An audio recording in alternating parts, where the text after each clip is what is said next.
we're going after Hillary Clinton. She will not. Next on Newsmax Prime, from a battle for Indiana to an election for all of America. But you know, already some voters are claiming they'll opt out this November. So when you really stop and think about it, who has the edge between Trump and Clinton?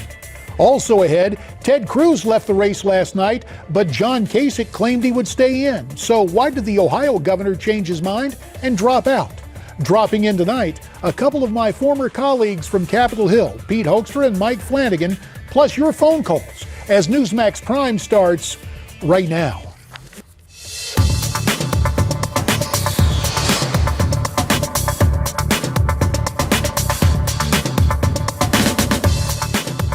Good evening and welcome to Newsmax Prime. I'm J.D. Hayworth. Of prime interest tonight, on to November.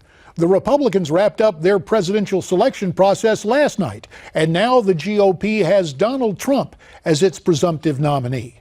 The Democrat nomination is still in dispute, but it seems that the powers that be expect it will be Hillary.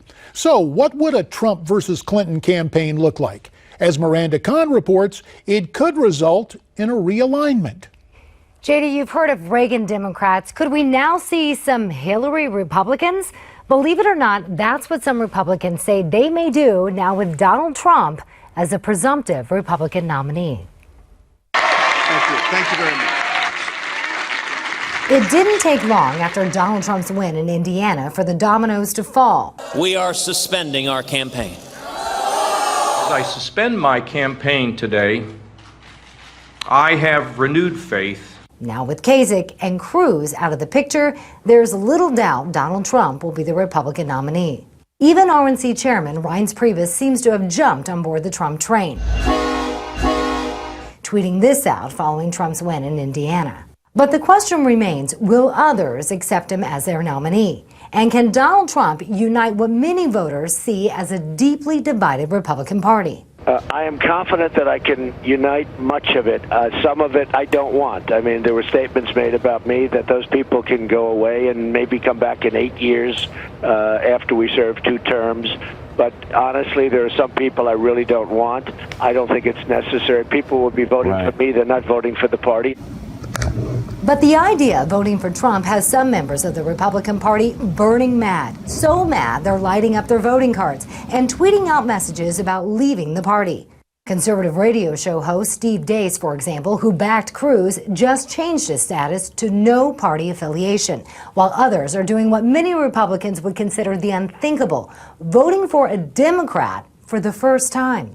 Political analyst and author Larry Sabato may have seen this coming. In fact, if his election prediction proves right, 2016 will be an electoral landslide for Hillary Clinton. While many political pundits and rivals have greatly underestimated the Donald, Sabato has earned a reputation for seeing into the future using what's known in the political realm as his crystal ball. He saw it in 2008. I, Barack Hussein Obama, do solemnly swear. And again in 2012. Preserve, protect, and defend the Constitution of the United States. Now, bear in mind, even Sabato believes party polarization will help Trump in the end, and according to the most recent exit polls we've seen in this race, they have. JD, back to you. Thanks, Miranda. A couple of reminders now in order. Number one, that's the reason you have campaigns. Think back to 1980, when at this juncture Jimmy Carter had a huge lead over Ronald Reagan. And also this reminder, it's your chance to let us know what you think, as we'll be taking your calls for the next hour here at 1-877-NEWSMAX, 1-877-639-7629. So you can weigh in right here, because we don't want to tell you what to think. We want you to tell us what's on your mind, as we are truly America's Forum. Now, for more on all this, we're very pleased to be joined by the chief political correspondent for the USA Radio Network's Scottie Nell Hughes. Scottie Nell serves as a Trump surrogate, and she joins us tonight from Newsmax, New York. Also from Newsmax, New York, attorney and political strategist Sam Nunberg. It's important to note Sam was a supporter of Senator Ted Cruz after doing some political work in this cycle for Donald Trump. So thanks to you both for your time tonight here on Newsmax Prime. And we should point out that Republican National Committee Chairman Reince Priebus and Donald Trump have had a somewhat rocky relationship, but the chairman very much seems to be warming to the presumptive nominee. Take a look and let's listen. I do think that it's time to come together, and I think you saw the beginning of that last night. I thought that Donald Trump was very gracious. I thought his tone was spot on. I think that is the Donald Trump that people are going to see a lot more of. And I think he was right to compliment Ted Cruz. I think that he was right to call what he did brave and gracious. I agree with that. And I think you're going to see more of that. And we actually saw more of that last night. Miranda had it for us in her report, the tweet that came from Chairman Priebus last night. Donald Trump will be the presumptive nominee. We all need to unite and focus on defeating Hillary Clinton. So, Scottie Nell, let me ask you, nothing like winning, and yet there is a vocal group of Republicans, and Miranda just cataloged some of them, who say they are not going to stand with the Republican nominee in November. What say you? Well, I think it's interesting that we sit here and we listen to the same people that told us that we had to vote for Romney and we had to vote for John McCain are turning around and saying that they're not going to vote for Donald Trump. But let's point out, JD, this is a very small number compared to the millions that Mr. Trump has brought into the process that he has engaged, hence why he is the predominant winner. So you know what? They have their right to protest. They have their right to make their comments. I think that they're letting their egos and they're acting a little childish, but we'll give them a couple days to get over their sour grapes. And if they continue to make this type of a stink, they'll have to be seen for what they are. All they're doing is helping Hillary get elected. Well, let me turn to Sam, and we chronicled Sam's unique relationship with both the presumptive nominee and the gentleman who finished second. Now, you're a guy who was with Trump, went to Cruz. Sam, are you standing with Trump for November? Yes, well, I always said that I would support the nominee and I would support Donald Trump if he gets 1,237 delegates. But what I would point out is, you know, Donald was able to win this primary basically getting around 40% of the vote to then getting around 57 or 56% of the delegates as of now. And, you know, it was a very contentious primary, and Donald really had a lot of hits on primary opponents, not general election, not on the other side of the party, primary opponents, calling Ted Cruz, lying Ted, you know, calling little Marco, and really going over the pale, I think, with the Bush family, saying that George W. Bush knew about 9/11. As you are cataloging these imagined sins of Donald Trump, Sam, they worked, they were effective, and last night, Trump does a 180, talks about Ted Cruz being a heck of a competitor. And look, some people are going to say, hey, politics ain't beanbag. So the question remains, will we see the party unite behind this nominee? What does Mr. Trump have to do to make that happen? Well, that's a good point. And the way you phrase the question, look, the onus is on Donald Trump right now to unite the party. And there are a lot of sour grapes, as Scottie said. But as of now, immediately, I would say that his number one most important person and supporter to persuade is Ted Cruz. And I think he really, you know, drew the line a little too much towards the end. And remember, Ted has around 570 delegates, plus a lot of potential delegates on the second ballot. Now, Donald will be the nominee. However, Ted and his supporters can cause a lot of havoc at the convention because of Rule 40B. And I would just say that Donald should continue to be gracious, and we should unite, and I hope we unite. I support Donald Trump. Hillary Clinton does not belong in the White House. We don't need more Clintons. So I think that Donald should just continue to be gracious, and Donald should also talk about, you know, that our country is in crisis and we're at a crossroads here, and we need a businessman to run the country. Let me turn to the telephones now, and Scottie Nell, you want to listen to this call as it comes from Bellevue, Texas. Bonnie is on the line. Bonnie, welcome to Newsmax Prime. Hello, I'm glad to be on the program. And we're glad to have you, Bonnie. What's on your mind? I'm thinking of all the people that are going against Trump now. He's the one that the majority of us voted for, and they're a bunch of sorehead, poor losers. They just need to leave it alone and get with the program. Maybe they weren't really conservatives in the first place, and that's why they want to split the party and let Hillary get it. The whole thing is just wrong. Bonnie, let me ask you a question. Back when Ted Cruz was running for the Senate, were you a Ted Cruz for Senate supporter there in Texas? At that time, when I didn't know all that I know now about Ted Cruz. But you think it's important, though, to have Ted stand with Donald and have a united party, do you not? Yes. Good. Bonnie, we appreciate your perspective. Let me turn to Scottie Nell Hughes. You know, Ted had that great slogan. He had "Trust Ted." Is it important, as Sam points out, to make Senator Cruz content Ted to stay with Donald for November? Great play on words, but let me ask you this question, JD. And I agree, they do need to get together. And you saw last night, you saw Mr. Trump reach out the olive branch. However, when you lose a race, when you back out, does the winner call you, or are you supposed to call the winner and ask congratulations? You know, we've not received notice. And to my knowledge, we have yet to don't go hear. there. Whoa. Don't go there.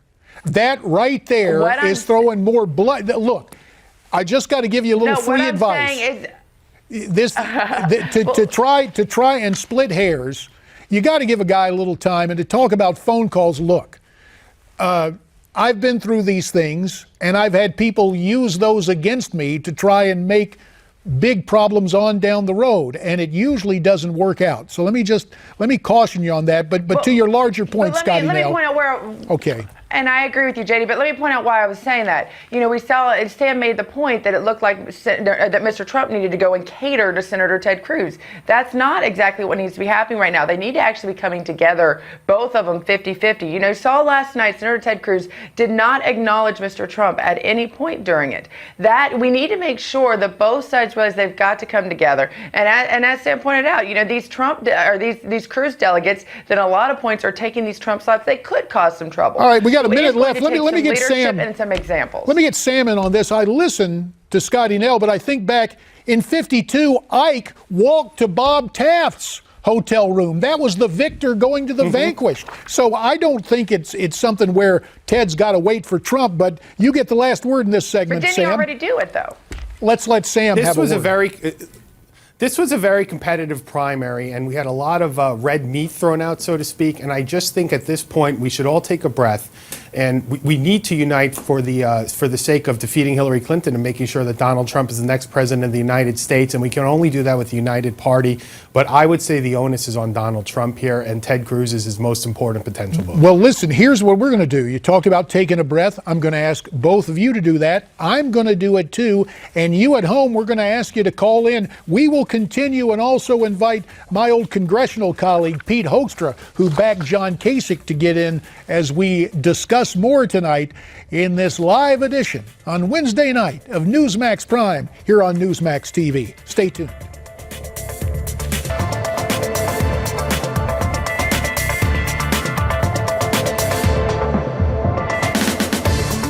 Continuing now on Newsmax Prime, we continue the conversation in your phone calls at 1-877-NEWSMAX. That's 1-877-639-7629.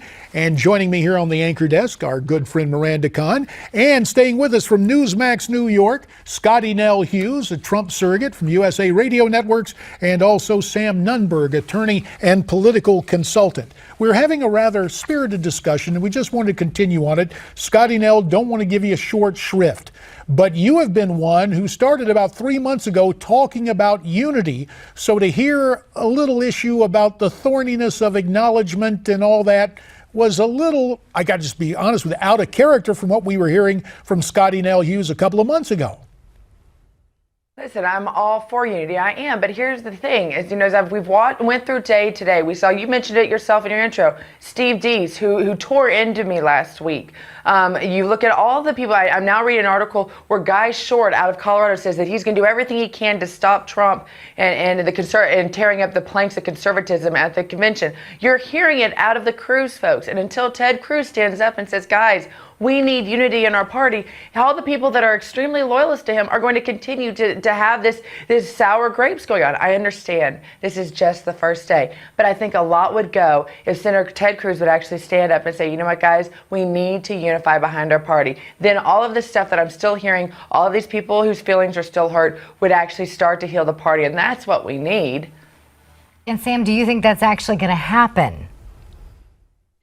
Sure, I do. I think, as Scottie said, it is a process, and I think that we just need some overtures made on both sides.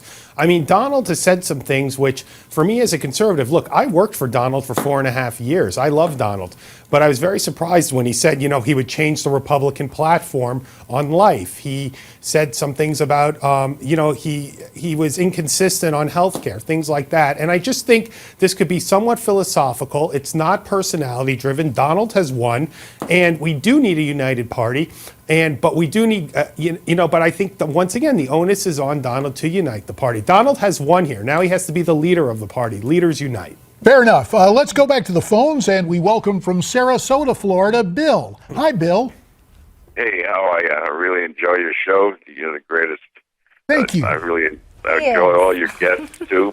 Excellent. I was wondering if to unify the party as well as strengthen it, if Donald would pick like Newt Gingrich. You remember his contract with America a while back? Boy, do I. I signed it. That's one of the reasons I got to the House of Representatives. Very quickly, let me turn to Sam and to Scottie Nell, the vice presidential role that Bill is talking about right here. What do you think, Scottie Nell? Who should be Mr. Trump's number 2?